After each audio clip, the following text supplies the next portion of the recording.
聽講呢係世界地球日，來看我哋嘅專題，也按多年來，佢當然露體討論全球暖化同生能源減碳，也每個國家亦能制定嘅法律也非常重要，來關心我哋政府推動同能源有關嘅施造法，也個立法嘅進度。其中喺2009年已經通過能源管理法嘅修正案同再生能源發展條例制定案，雖然個相關部會講為促進呢來推動溫室氣體減量法同能源稅條例，不過也個溫室氣體減量法嘅草案對2006年送到立法院到今唔前上圖通過，能源稅條例這係連草案內容都唔前寫出來，立法嘅腳步睇唔到實際嘅需求。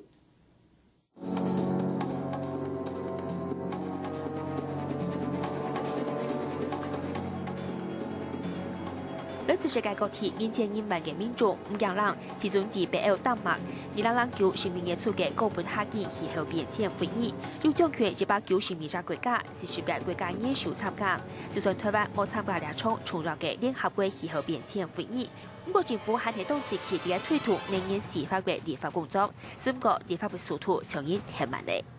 不管是能源稅法或溫室氣體減量法，它都會衝擊到既有的一些制度跟結構。事實上，政府怎麼樣能夠有一個過渡的方法，有一個怎麼樣協助他們的方法、轉型的方法？那麼這些東西都必須要有配套，否則的話，你當然會面對很多反彈或者是阻礙的聲音啊。這一類因應氣候變遷的法律跟動作，只要越慢，未來的代價就會越高。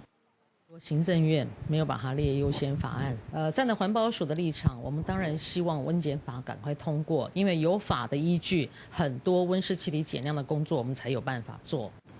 為強化台灣嘅減碳省能源嘅法律基礎，政府當地推動嘅能源施法，第2009年已經通過能源管理法嘅修正案，韓國再生能源發展條例嘅兩項法案。雖然講各部會表示會全力推動溫室氣體減量法，不過草案第2006年送到立法院度下望3讀通過。內具體能源稅條例減排為措施成日衝擊，草案內容度下望停好，所以政府想要打能源稅減排還有變化。你沒有去登錄你的二氧化碳排放量，沒有去做盤查，然後我們的就是沒有提供一些相關的資訊的話，這個處罰20萬起跳，20萬到200萬，所以那個金額是蠻高的。那為什麼要寫個這麼高金額？也是希望說業界能夠照溫減法的規定來執行。那能源稅如果說它主要就是改變那個消費者的使用能源啦，所以有那個法令的規定的話，消費者會去選擇能源，然後會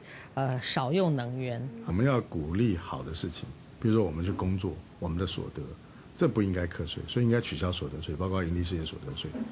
而我們改向於你對環境的破壞，你使用能源，你砍樹，你對景觀的破壞，你對於這種古蹟老樹的破壞，然後天然資源的濫用，排放二氧化碳進行課稅。從這邊取得稅，這才是有可能。